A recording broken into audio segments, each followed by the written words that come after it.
अगर एक सिचुएशन थोड़ी देर के लिए इमेजिन की जाए, मान लीजिए कि कोई एक रेगुलर कॉर्पोरेट एम्प्लॉय है और वो लगभग 20 साल के लिए 25 लाख रुपए का एक होम लोन लेता है। नॉर्मल सी बात है। राइट। अब अपना पूरा लोन चुकाने के बाद जब वो फाइनल कैलकुलेशंस देखता है ना, तो पता चलता है कि उसने लगभग 28 लाख रुपए तो सिर्फ और सिर्फ ब्याज के रूप में दे दिए हैं। मूल रकम से भी ज्यादा। एग्जैक्टली, मूल रकम से भी ज्यादा ब्याज।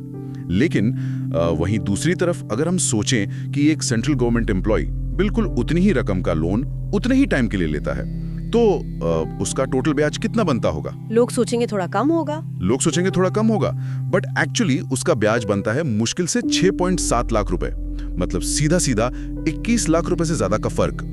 और आज के इस डीप डाइव में हम इसी अल्टीमेट फाइनेंशियल चीट कोड को डिकोड करने वाले हैं। ये सच में किसी चीट कोड से कम नहीं है। बिल्कुल। तो हमारा मकसद एसेंशियली है ministry of housing and urban affairs यानी महुआ के 31 जुलाई 2025 तक के जो हाउस बिल्डिंग एडवांस यानी HBA के नियम हैं, उनका एक गहरा विश्लेषण करना, और साथ ही एम्बार्क ब्लॉग जैसी कुछ फाइनेंशियल रिपोर्ट्स के डेटा को भी हम आज थोड़ा परखने वाले हैं। राइट। तो चलिए इसको थोड़ा विस्तार से समझते हैं कि आखिर ये हाउस बिल्डिंग एडवांस असल में काम कैसे करता है, और इसकी जो ये पूरी फाइनेंशियल इंजीनियरिंग है वो इतनी अलग क्यों है। यहाँ जो सबसे रोचक बात मुझे लगती है वो ये है कि आम तौर पर हम HBA को एक ट्रेडिशनल रिटेल लोन समझ लेते हैं, जो कि पूरी तरह से गलत होगा। कैसे? देखिए, एक जो कमर्शियल बैंक होता है ना, उसका मेन मकसद क्या होता है?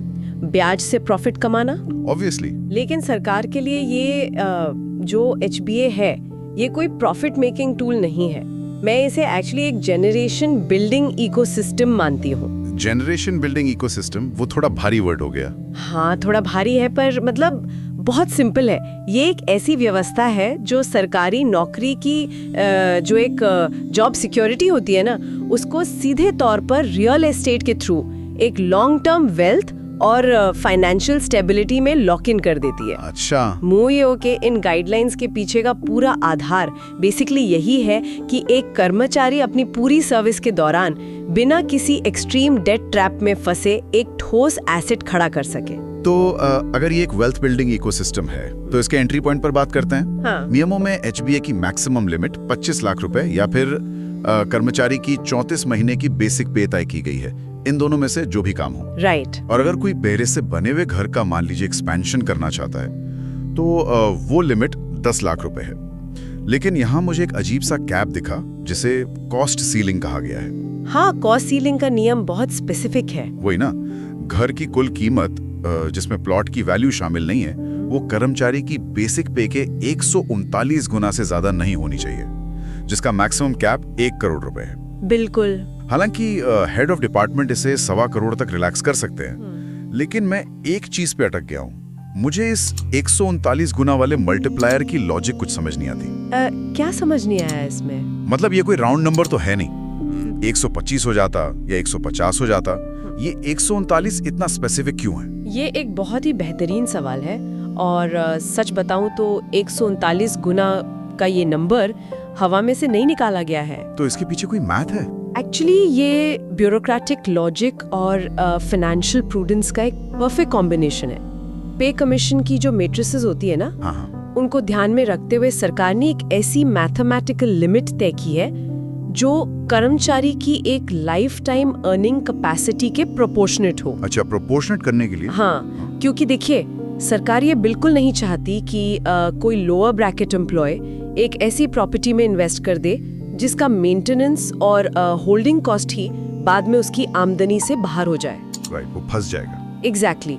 और ना ही सरकार ये चाहती है कि हायर टियर के ऑफिशियल्स इस स्कीम का लूप होल निकालकर एक टैक्स पेयर फंडेड एडवांस से कोई बहुत ही डिस्प्रोपोर्शनेट लग्जरी एसेट्स खड़े कर लें। Oh wow.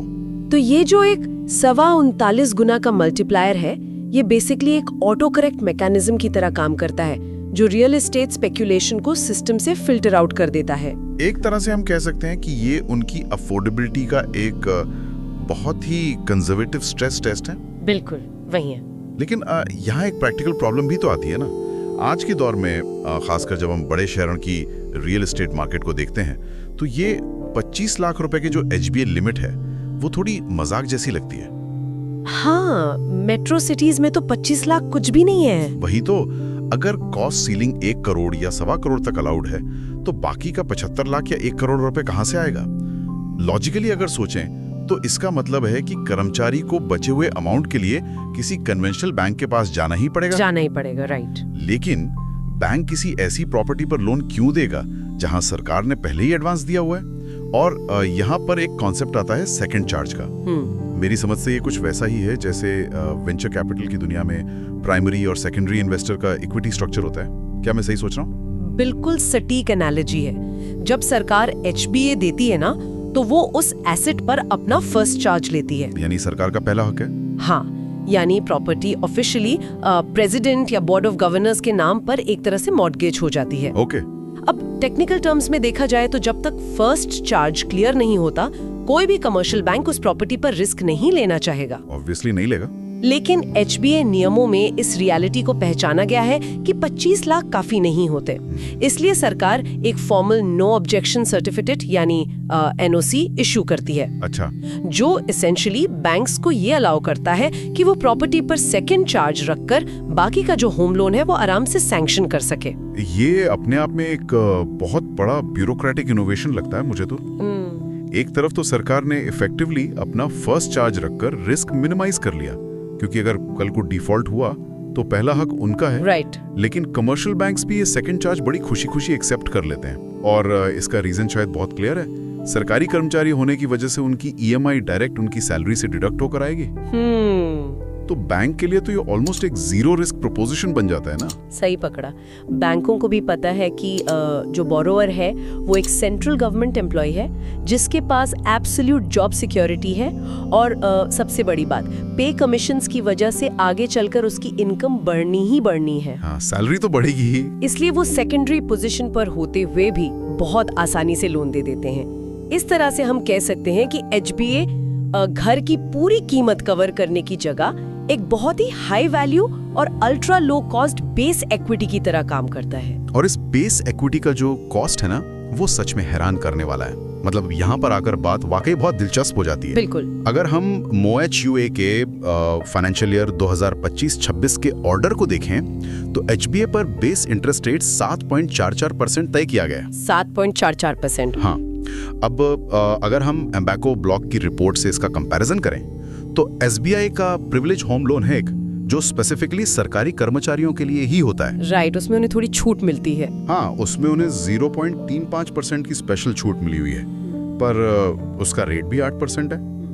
तो अगर बेस लेवल पर देखें तो सिर्फ लगभग आधे % का ही फर्क दिखता है। लेकिन असल गेम यहाँ नहीं है। वही असल मैथ तो तब घूमता है जब हम इस 2.5% रिबेट की बात करते हैं। एग्जैक्टली। ये जो 2.5% का रिबेट है ना, ये इस पूरे इकोसिस्टम का एक मास्टर स्ट्रोक है, मैं कहूँगी।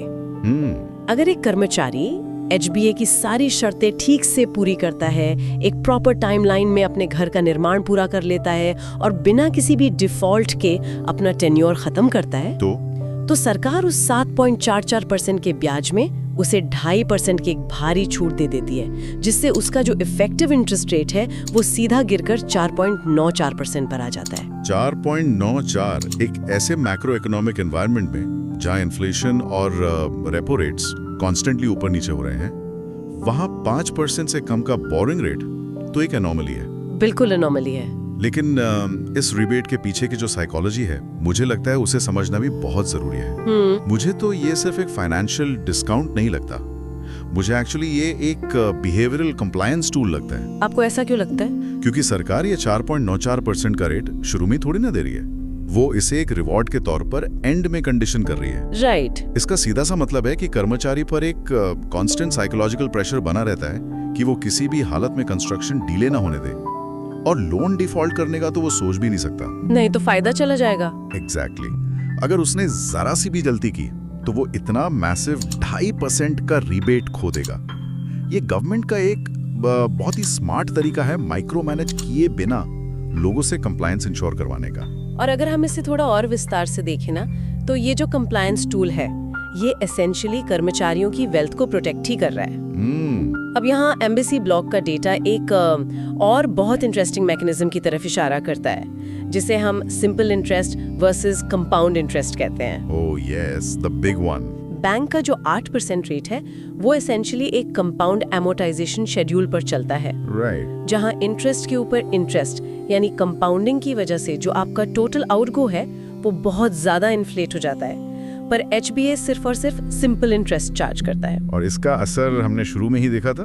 हाँ, इसका असर उस 25 लाख के 20 साल वाले एग्जाम्पल में साफ दिखता है, जहां बैंक में आपका टोटल इंटरेस्ट पे आउट लगभग 28 लाख रुपए बनता है। बाप रे। वहीं HBA के 4.94% वाले सिंपल इंटरेस्ट मैकेनिज्म में ये सिर्फ 6.79 लाख रुपए बनता है, सीधा सीधा 21 लाख रुपए की नेट बचत। 21 लाख? और इसमें हम जीरो प्रोसेसिंग फी की तो अभी बात ही नहीं कर रहे हैं, जो कमर्शियल बैंक्स आम तौर पर चार्ज करते ही हैं। 21 लाख रुपए की नेट बचत, इसका सीधा सा मतलब है कि सरकार एसेंशियली उस कर्मचारी को एक एक्स्ट्रा रिटायरमेंट कॉर्पस दे रही है, सिर्फ और सिर्फ उस लोन के मैथमेटिकल स्ट्रक्चर को चेंज करके। बिल्कुल, एक एक्स्ट्रा फंड बन जाता है उनका। लेकिन यहाँ मेरे दिमाग में एक बहुत ही रियल सिनेरियो आता है। मान लीजिए किसी एम्प्लॉय ने 2022 में, जब इंटरेस्ट रेट्स थोड़े पीक पर थे, किसी कमर्शियल बैंक से 8.5 या 9% पर एक महंगा हाउसिंग लोन ले लिया। उस वक्त उसे इस चीट कोड के बारे में कुछ पता ही नहीं था। तो क्या वो अब परमानेंटली इस फायदे से बाहर हो चुका है? नहीं, यहीं पर एक और नियम पिक्चर में आता है जिसे हम माइग्रेशन रूल कहते हैं। Migration rule? हाँ, MOHUA और CGDA के 2018 के एक ऑर्डर के मुताबिक ऐसे कर्मचारी जो पहले से एक्सटर्नल फाइनेंशियल इंस्टीट्यूशन से होम लोन ले चुके हैं, वो अपने आउटस्टैंडिंग लोन को HBA में माइग्रेट यानी ट्रांसफर कर सकते हैं। ओह, दैट्स अमेजिंग। लेकिन क्योंकि ये एसेंशियली अपने एग्जिस्टिंग कॉर्पोरेट डेट को एक गवर्नमेंट सब्सिडाइज्ड डेट से रीफाइनेंस करना है, इसलिए इसके रूल्स बेहद स्ट्रिक्ट और एयर टाइट रखे गए हैं। तो इस सब का आखिर प्रैक्टिकल मतलब क्या है? अगर कोई अपने एक्सपेंसिव कंपाउंड इंटरेस्ट वाले बैंक लोन से बाहर निकलकर HBA के इस सिंपल इंटरेस्ट वाले स्ट्रक्चर में आना चाहता है, तो उस प्रोसेस में आखिर लेवल ऑफ फ्रिक्शन कितना है? मैं कहूँगी फ्रिक्शन बहुत हाई है, और ये इंटेंशनली रखा गया है। ऐसा क्यों? ताकि कोई इसका मिसयूज ना करे। सबसे पहला स्टेप ये है कि कर्मचारी के हेड ऑफ डिपार्टमेंट को इस बात से पूरी तरह मुतमईन होना चाहिए कि पिछला लोन एक्सक्लूसिवली घर बनाने या खरीदने के लिए ही लिया गया था, किसी और प्राइवेट बिजनेस या वेंचर के लिए नहीं। ओके, पहली शर्त। दूसरी शर्त यह है कि सैंक्शन किया गया HBA अमाउंट पिछले लोन के आउटस्टैंडिंग प्रिंसिपल से 1 रुपया भी ज्यादा नहीं हो सकता, यानी आप ओवर बोरो नहीं कर सकते यहाँ पे। Fair enough. और इसका सबसे क्रिटिकल पार्ट है इसका एग्जीक्यूशन। सरकार ये पैसा रेगुलर EMIs की तरह नहीं, बल्कि एक लंप सम, एक मुश्त रकम में रिलीज करती है। एक साथ पूरा पैसा दे देती है? हाँ, और पैसा मिलने के ठीक 1 महीने के अंदर कर्मचारी को एक HBA यूटिलाइजेशन सर्टिफिकेट प्रोड्यूस करना होता है। सिर्फ 1 महीने में? सिर्फ 1 महीने में, जो ये प्रूफ करे कि पूरा पैसा इफेक्टिवली पिछले बैंक को पे ऑफ करने में यूज हो चुका है। वाह, ये तो एक बहुत ही हाई स्टेक्स एडमिनिस्ट्रेटिव टास्क हो गया। 1 महीने का विंडो, मतलब मार्जिन ऑफ एरर यहाँ पर ऑलमोस्ट जीरो है। बिल्कुल जीरो। अगर बैंक ने NOC इशू करने में थोड़ी भी देरी कर दी, या मान लीजिए इंटरनल प्रोसेसिंग में टाइम लग गया, तो एम्प्लॉय एसेंशियली कंप्लायंस ब्रीच कर देगा। राइट। ये बहुत क्लियरली दिखाता है कि ये कोई एंटाइटलमेंट नहीं है, बल्कि एक हाईली रेगुलेटेड फाइनेंशियल मनोवर है। सही कहा। चलिए अब इस पूरे इकोसिस्टम के एक और बहुत ही फैसिनेटिंग पहलू की बात करते हैं, रीपेमेंट इंजीनियरिंग। हम जानते हैं कि कमर्शियल बैंक्स अपने रिस्क को मिटिगेट करने के लिए जो उनका एमोर्टाइजेशन शेड्यूल होता है, उसे इस तरह डिजाइन करते हैं कि शुरुआती सालों में EMI का एक बहुत बड़ा हिस्सा सिर्फ इंटरेस्ट सर्विसिंग में ही चला जाता है। हाँ, शुरू में तो प्रिंसिपल बेयरली मूव होता है। वही तो, प्रिंसिपल अमाउंट वैसे का वैसा रहता है। लेकिन HBA का जो रीपेमेंट स्ट्रक्चर है, वो इस कन्वेंशनल लॉजिक को पूरी तरह से फ्लिप कर देता है। बिल्कुल। HBA की मैक्सिमम टेन्योर 20 साल यानी 240 महीने की होती है, लेकिन सरकार इसको 2 अलग डिस्टिंक्ट फेजेस में बाइफरकेट कर देती है। कैसे? पहले 15 साल यानी 180 महीने तक कर्मचारी जो भी EMI देता है, वो कम्प्लीटली 100% उसके प्रिंसिपल अमाउंट यानी मूलधन को रिड्यूस करने में जाती है। सिर्फ प्रिंसिपल, ब्याज नहीं? नहीं, ब्याज का कैलकुलेशन बैकग्राउंड में चल रहा होता है, लेकिन उसकी रिकवरी होल्ड पर रहती है। जब एक बार पूरा प्रिंसिपल क्लियर हो जाता है 15 साल में, तब जाके आखिरी 5 सालों में यानी 7 महीनों में उस अक्यूमुलेटेड सिंपल इंटरेस्ट को रिकवर किया जाता है। ये फ्लिप सच में रेवोल्यूशनरी लगता मुझे, अगर आप इसे स्ट्रिक्टली फाइनेंशियल टर्म्स में सोचें। कमर्शियल बैंक्स तो अपना प्रॉफिट पहले सिक्योर करते हैं, लेकिन यहाँ सरकार पहले कर्मचारी की प्रॉपर्टी में इक्विटी बिल्ड कर रही है। एग्जैक्टली क्योंकि शुरुआती 15 सालों में सिर्फ और सिर्फ प्रिंसिपल रिड्यूस हो रहा है, तो उस कर्मचारी का नेटवर्थ या उस प्रॉपर्टी में उसका अनइनकम्बर्ड शेयर बहुत तेजी से ग्रो करता है। ये उसे फ्यूचर में आने वाले किसी भी नेगेटिव इक्विटी के रिस्क से पूरी तरह बचा लेता है। और आपको पता है, इसी स्ट्रक्चर में एक और लेवल की फ्लेक्सिबिलिटी भी है जो डायरेक्टली उनके रिटायरमेंट प्लानिंग से लिंक होती है। अच्छा, वो क्या है? अगर किसी कर्मचारी के रिटायरमेंट में 10 से 20 साल बचे हैं, तो सरकार उसे अलाउ करती है कि वो अपनी बेसिक सैलरी का 40% तक ईएमआई के रूप में एलोकेट कर दे। ओके। और जो बाकी का बचा हुआ हिस्सा है, वो अपनी रिटायरमेंट पर मिलने वाली जो डीसीआर ग्रेच्युटी होती है ना, हाँ, ग्रेच्युटी, उसका 65% तक एडजस्ट करवाकर एक साथ क्लियर कर सकते हैं। वाओ। और जिनके पास 10 साल से भी कम की सर्विस बची है, वो अपनी सैलरी का 50% तक ईएमआई बना सकते हैं और ग्रेच्युटी का 75% तक उसमें यूज कर सकते हैं। ये तो उन लोगों के लिए एक मैसिव स्ट्रेटेजिक एडवांटेज हो गया जो अपने करियर के लेट स्टेज में जाकर एसेट क्रिएट करने का सोच रहे हैं। बिल्कुल। क्योंकि स्टैंडर्ड बैंक्स तो वैसे भी 55 साल की उम्र के बाद कोई लंबा टेन्योर डिनाई कर देते हैं, क्योंकि उन्हें पता है इनकम स्ट्रीम एंड होने वाली है। हाँ, बैंक्स रिस्क नहीं लेते। लेकिन यहाँ सरकार एक्टिवली उनके एंड ऑफ सर्विस बेनिफिट्स को अपफ्रंट कोलैटरल मानकर उन्हें एसेट बिल्ड करने दे रही है। ये बहुत पावरफुल है। और यहाँ एक और डिटेल है जो कंस्ट्रक्शन डिसबर्समेंट से जुड़ी हुई है। अगर किसी का एचबीए पास हो गया और वो रेडीमेड फ्लैट नहीं खरीद रहा बल्कि अपना खुद का घर बनवा रहा है जमीन पर, तो वहाँ फंड फ्लो कैसा होता है? देखिए, रेडी बिल्ड फ्लैट के केस में तो एक साथ लमसम डिसबर्समेंट हो जाता है, क्योंकि वहाँ एक थर्ड पार्टी बिल्डर को डायरेक्ट पेमेंट करनी होती है। राइट। लेकिन अगर कोई खुद कंस्ट्रक्शन करवा रहा है, तो वहाँ सरकार एक strict milestone based funding approach अपनाती है। Milestone based? हाँ, पहला ट्रांच या जो पहली किश्त है, वो तब रिलीज होती है जब प्रॉपर्टी फॉर्मली सरकार के पास मॉर्गेज एग्जीक्यूट कर दी जाती है। और दूसरी किश्त तब मिलती है जब एक्चुअल कंस्ट्रक्शन प्लिंथ लेवल यानी जो बुनियाद होती है उसके ऊपर तक पहुंच जाता है। ये बिल्कुल एक प्रोजेक्ट फाइनेंस मॉडल की तरह काम करता है, ताकि कैपिटल रिलीज फिजिकल प्रोग्रेस से लिंक रहे। एग्जैक्टली, ताकि जो पब्लिक फंड है वो किसी भी हाल में साइड ट्रैक ना हो जाए। और इसके बाद आता है पोस्ट कंस्ट्रक्शन फेज। मान लीजिए घर बन गया, एचबीए का जो मेन ऑब्जेक्टिव था वो पूरा हो गया, लेकिन नियमों के मुताबिक कर्मचारी को किसी रिकॉग्नाइज्ड इंस्टीट्यूट से उस प्रॉपर्टी का फायर, फ्लड और लाइटनिंग इंश्योरेंस करवाना मैंडेटरी होता है। राइट। और उसके अलावा हर साल एक मेंटेनेंस सर्टिफिकेट भी सबमिट करना होता है। यानी सरकार उस एसेट को बस बनने के बाद लवारिस नहीं छोड़ देती। बिल्कुल नहीं। तो ये प्रॉपरली इंश्योर करती है कि जिस अंडरलाइंग एसेट पर पब्लिक मनी से बैक्ड इतना बड़ा एडवांस दिया गया है, वो फिजिकल और स्ट्रक्चरल दोनों ही तौर पर इंटैक्ट रहे। तो इन सारी बातों को जब हम एक साथ जोड़ते हैं, चाहे वो 139 गुना की लिमिट हो या वो 4.94% का इफेक्टिव रेट हो, सिंपल इंटरेस्ट का मास्टर स्ट्रोक हो, माइग्रेशन का ऑप्शन हो या फिर वो प्रिंसिपल फर्स्ट अमोर्टाइजेशन स्केड्यूल हो, तो एक बहुत ही क्लियर पिक्चर बनती है यहाँ पे। ये एक बहुत ही highly tuned macro economic instrument है।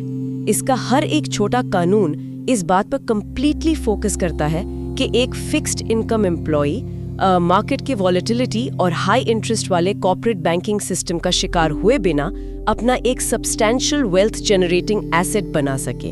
इस डीप डाइव के बिल्कुल शुरू में मैंने एचबीए को एक सुपर पावर कहा था। हाँ, कहा था। और अब ये सारे फिगर्स और गाइडलाइंस देखने के बाद मुझे लगता है बात साबित भी होती है। 21 लाख रुपए की सीधी इंटरेस्ट सेविंग और प्रिंसिपल फर्स्ट अप्रोच बेसिकली एक आम इंसान की परचेजिंग पावर को एक्सपोनेंशियली मल्टीप्लाई कर देते हैं। बिल्कुल। जो घर एक कन्वेंशनल कमर्शियल लोन के साथ अनसस्टेनेबली महंगा लग रहा था ना, वही सेम घर इस फ्रेमवर्क के अंदर एक बहुत ही अचीवेबल रियलिटी बन जाता है। और देखिए, इससे एक बहुत ही जरूरी सवाल उठता है। वो क्या? जब हम इन महुआ गाइडलाइंस और एम्बैक रिपोर्ट के इस पूरे डेटा को देखते हैं, तो ये बहुत क्लियर हो जाता है कि सरकार अपने लोगों को हाउसिंग के मामले में जो एक मैसिव फाइनेंशियल इंसुलेशन दे रही है, वो प्राइवेट सेक्टर शायद अपनी बेस्ट केस सिनेरियोज में भी कभी मैच नहीं कर सकता। हाँ, वो तो है। तो क्या ये सोचना गलत होगा कि आज के इस कॉम्प्लेक्स इन्फ्लेशन ड्रिवन इकोनॉमी में एक सरकारी नौकरी सिर्फ महीने के आखिर में आने वाली एक सैलरी स्लिप नहीं रह गई है। इंटरेस्टिंग। क्या ये actually wealth creation, asset preservation और आने वाली पीढ़ियों के लिए एक ऐसी सॉलिड फाइनेंशियल फायरवॉल बन चुकी है जिसके सामने प्राइवेट सेक्टर के सारे हाई पेइंग पर्क्स भी लंबे दौर में बहुत छोटे नजर आते हैं? वाओ। क्या एक आम इंसान के फाइनेंशियल और करियर डिसीजन मेकिंग को इन स्पेसिफिक पॉलिसीज के लेंस से कंप्लीटली रीवैल्यूएट करने का वक्त नहीं आ गया है अब? ये वाकई में एक ऐसी प्रोवोकेटिव थॉट है जो इस पूरी चर्चा के पर्सपेक्टिव को ही बदल कर रख देती है। जब job security actually intergenerational wealth security बन जाए तो the basic calculus of a career choices changes entirely. Exactly. इस पूरे एनालिसिस ने सच में एक ट्रेडिशनल रियल एस्टेट लोन के कॉन्सेप्ट को आज बिल्कुल एक नए आयाम से दिखाया है। और इस मुद्दे पर और इस आखिरी सवाल पर थोड़ा रुककर सोचने का समय आ गया है। इस डीप डाइव को हम आज यहीं समाप्त करते हैं। उम्मीद है इसने इन पॉलिसीज को देखने के नजरिए को थोड़ा और विस्तार दिया होगा।